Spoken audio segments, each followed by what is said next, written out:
Happy belated birthday, sir.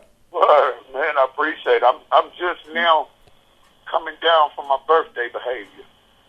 Yeah, I was wondering if Buck's gonna make this interview because his birthday was just yesterday. I was thinking, is he gonna make it? But you're on point.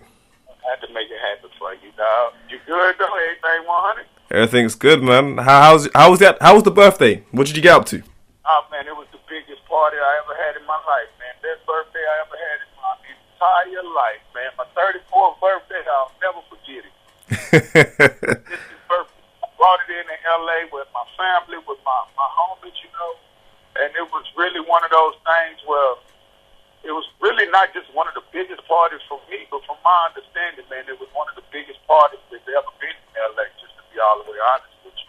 Wow, you brought everyone out then for your birthday. It was one of them real, it made history, I should say, in the streets of LA, it did by far. I'm sure there's going to be footage of the birthday soon. Yeah, it's footage all over line right now. It's great. It's like a strip club / club, so it was like a lot of celebrities came through, Corrupt, Sean Jackson, to play ball. And, it's like a strip club / club. So, here them women was able to walk up out of there with $50,000, $60,000. So it was one of them type of Word. Wow, but let's talk about your music, because I remember, like, I loved your first album, and just seeing how I was talking just to Yayo now and how you guys have been in the game for so long, and Word. And when you were locked up, how important has music been for you through all of your trials and tribulations? Because it seems like it's something that saved you along the way. Yes, it did. I mean, music is everything. For me, I come strictly from the streets, and when I grew as a child, I've always was active in sports, things of that nature. I kind of made a name for myself in my city through sports. You know what I'm saying? At a young age, it was like Young Buck was known for about to might go pro.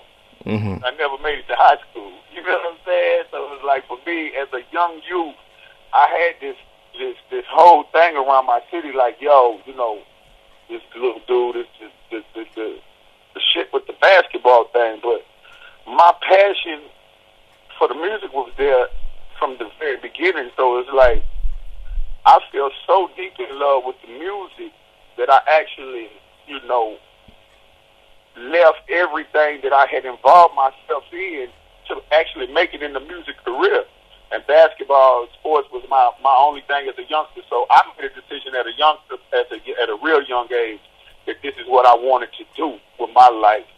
And it didn't sit well with a lot of people, you know what I'm saying, especially the coaches. When you're young and you're in my position at the time, I made a decision, and it really wasn't based on the sports. It was the streets and everything else. So the music was my outlet. I just felt like this is what I wanted to do, and I started working towards, everything that comes along with making that career happen for myself.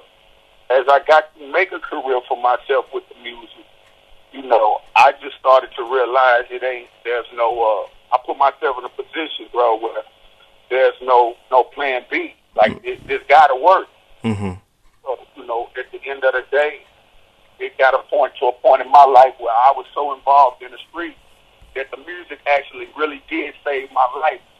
50 giving me that opportunity to be able to showcase my talent was enough to pull me away from the streets in the midst of a time where they were trying to pull me off the streets for the rest of my life. During my time away from 50, I did everything that I could do in my power to remain as relevant as possible to the business. So I started putting out all kind of music.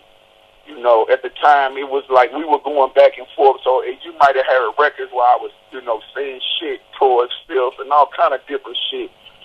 And, in the times of my absence amongst G-Unit. And it was done on a sense of, I got to protect who I am at the time. But at the same time, I was looking to stay relevant as much as possible because, I knew the world wouldn't get an album from Young Buck until business was handled in 50 regardless. Right. I mean, I like everything that I do, to be honest. I'm like my own biggest fan. I feel like, shit, man, ain't nobody giving the world what I'm giving. Can't nobody do it in the way that I'm doing it, and it's just not there.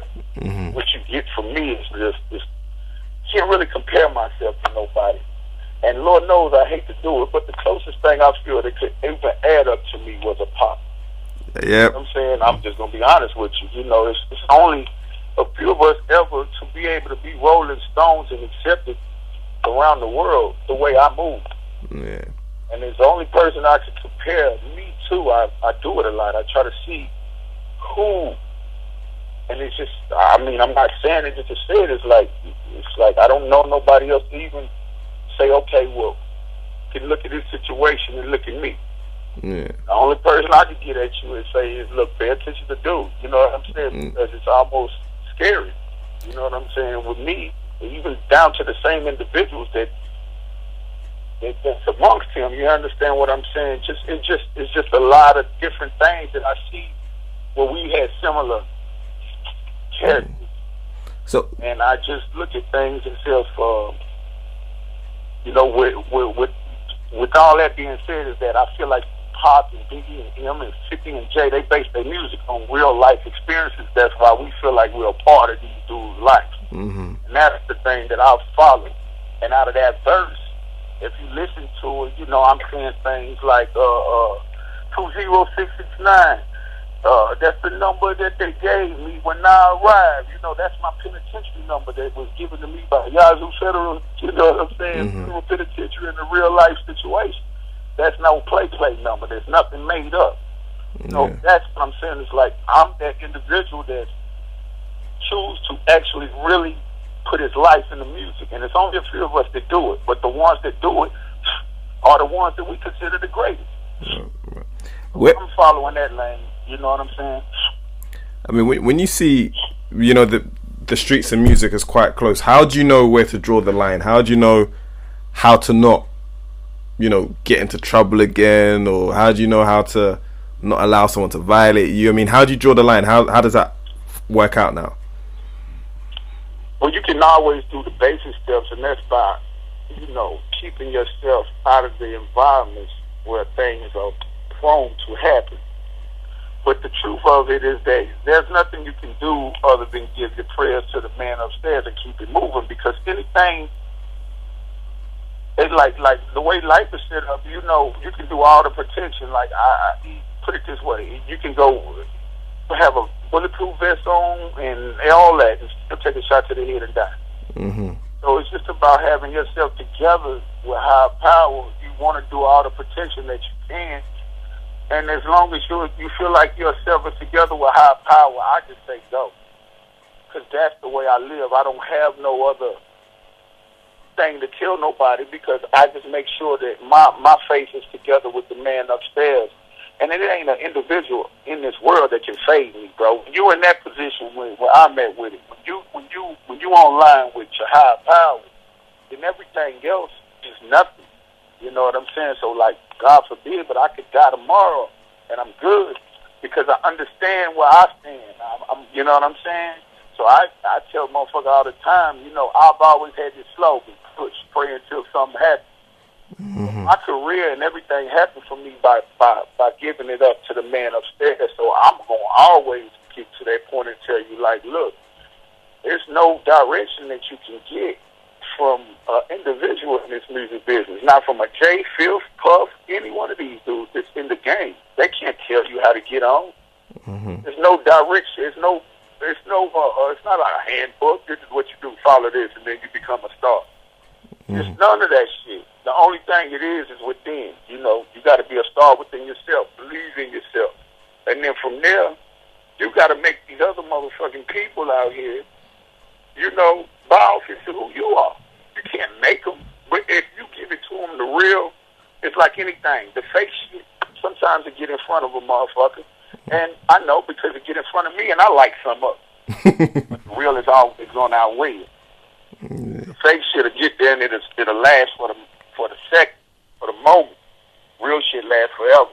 So even when it comes to making my music and making my albums and everything, I try to put down classic material, everything I do, whether it's a verse or an album or everything, because I want to be one of those individuals where my music really marks time, like an individual will really say 20 years later, man, damn, bro, I got to go get that book out. Remember when we was young and this was the, So I concentrate on putting together classic material with everything I do, man. What next for Buck? What's the next thing for you moving forward? Man, I can't wait. I can't wait, man. It's like I gave the world, the seven songs with the Before the Beats mixtape. Right. And it's like, boom, this shit is the biggest thing throughout the South, throughout the world right now, as well as the beats. So it's like, boom, I gave them the Before the Beats, and that ended up being the biggest thing to the world. And then the Beats is G-Unit hits, and now this is the biggest thing to the world. And what is amazing to me is that, even with the Beats is G-Unit, the beauty of Independence and the Beats is G-Unit was all recorded in our first, meeting amongst each other after Summer Jam. So it's like, boom, I'm watching all this success and thing happen for G-Unit from the beauty of Independence, which was the first 6-song EP, and then myself with the 7-song mixtape, and then right back again with a 6-song EP. And it's like, I'm so loaded with the music, I'm at a point where I'm like, man, I got to give these people another mixtape right quick. Yeah. Because, look, I'm a true believer that you have to give to get. But we getting what other artists wish they could get. We getting that real love. We getting what we deserve out of this, folks. So I feel like we got to continue giving. And that's what we're doing as a company. You can expect to get Banks. Banks is on the way. He's gearing up with the Cold Corner, his mixtape. And then you got Kid. I know he's gearing up. I'm ready to go. I can punch a button right now and drop tomorrow. So it's like everybody's ready. Yayo's gearing up. He's ready to go. 50's ready to go with his album. So it's like, man, with this shit right now, it's so interesting because it's so much talent. We have so much music. It's just about a way of getting it to the people in a form where everybody's able to get the look that they need from it because we all have platinum material. And each one of us wants to see each of us individually shine as well as shine as a crew. So I'm a team player. I kicked it off with the Before the Beats mixtape, and then I think we can look forward to things getting ready to come, as well as 50's album, as well as Kid and Yayo. But at some point in time in the midst of that, man, I'm trying to drop something. You know what I'm saying?